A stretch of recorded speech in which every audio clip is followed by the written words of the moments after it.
When everything was ready, the parents stood and watched as the owls were taken into their new home. There were a lot of old fridge in one corner of the factory, and the parents had pushed these together to make wheels. Each horse now had its own little stable, filled with deep straw. Ben's horse had been given the name Weasel because he moved so slowly, but he managed to move a lot faster. When he realized there was food waiting for him in his new stable, and when the horse were comfortable and had eaten, a feeling of quiet happiness filling the old factory. Pleased, the parents left. Mr. Breen started up the truck, shouting good night, and drove away. The four boys were alone with Nettie. Right, let's eat for tonight, said Nettie. Tomorrow you will have to give the horses their food and clean them out. The boys looked at her in surprise. Us? Yes, I will meet you here at 7 o'clock. 7? I get up at 6 for my night, and I'm only a girl, so be here at 7, or there will be trouble.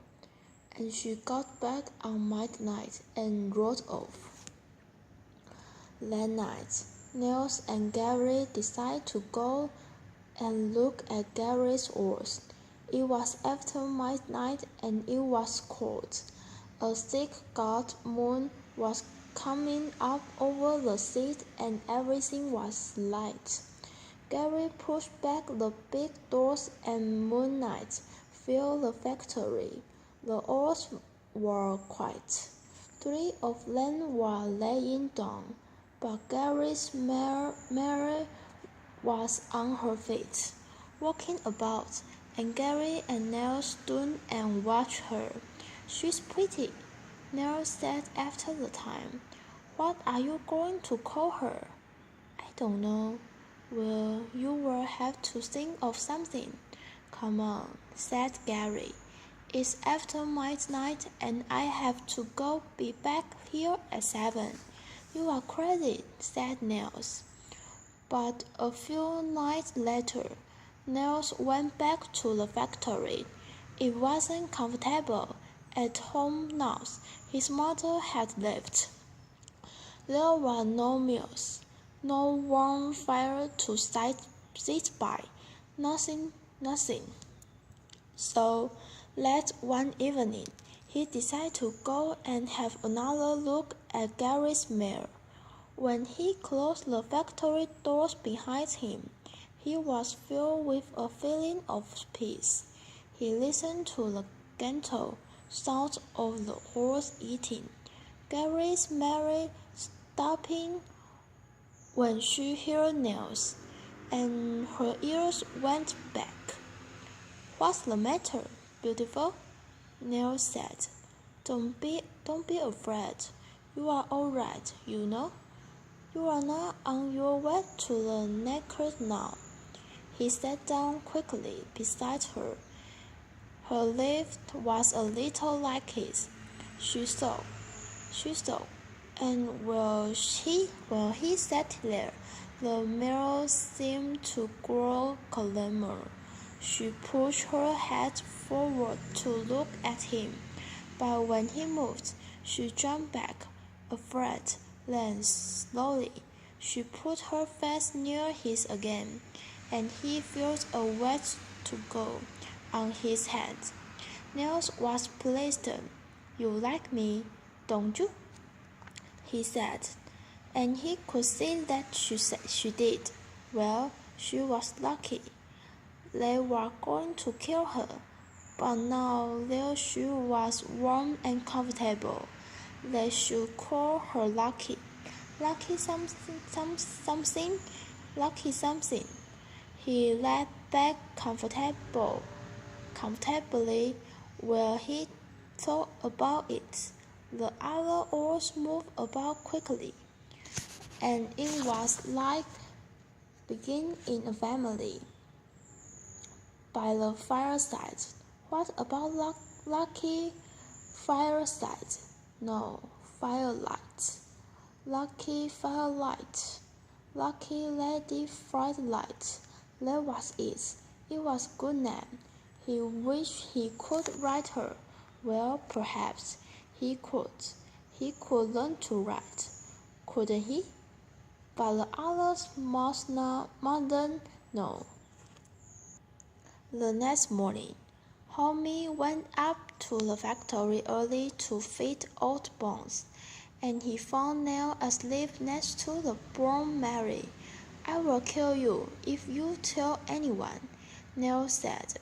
Homie didn't tell, but he thought it was very strong, and Nutty was very interested to find that when they went to the right school for their first lesson.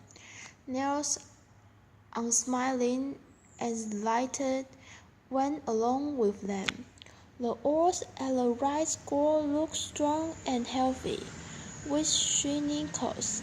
They were also smaller and much easier to manage than their oars at the factory. Homie didn't have to worry about watching out for Bonnie's big feet and his ever-hungry mouth, but he wanted to be able to read Bones, and he enjoyed his first lesson very much. Nutty just stood by the wall with Nels and Mr.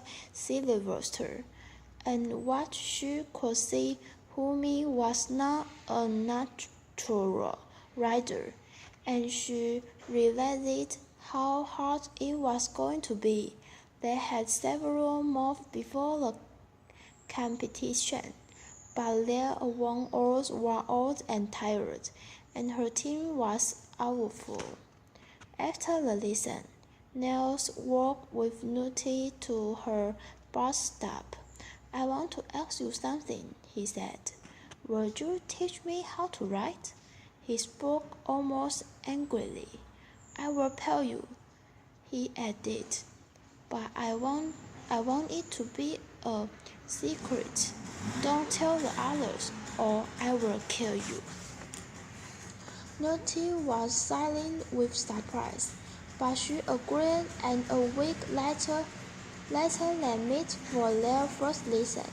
Nels was angry most of the time because he had taken out orders from anyone, but he learned quickly, and Nutty agreed to continue with the lesson.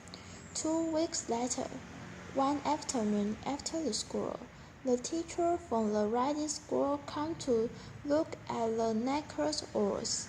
The oars were taken out, and the boys worked them up and down while the teacher watched. "You must be crazy," she cried to Sam Sylvester. "You can use this horse. You will have to use mine, and with the lessons, they will cost you £50 a week, from now until the summer." Nothing happened for almost a week after that, but then Sam called the team together. "The school has decided that £50 is too much," he told them. "The competition was a wonderful idea, of course, but the riding is too expensive. There are the swimming lessons as well, and we haven't even started the shooting yet. No, it's all too difficult." The competition did.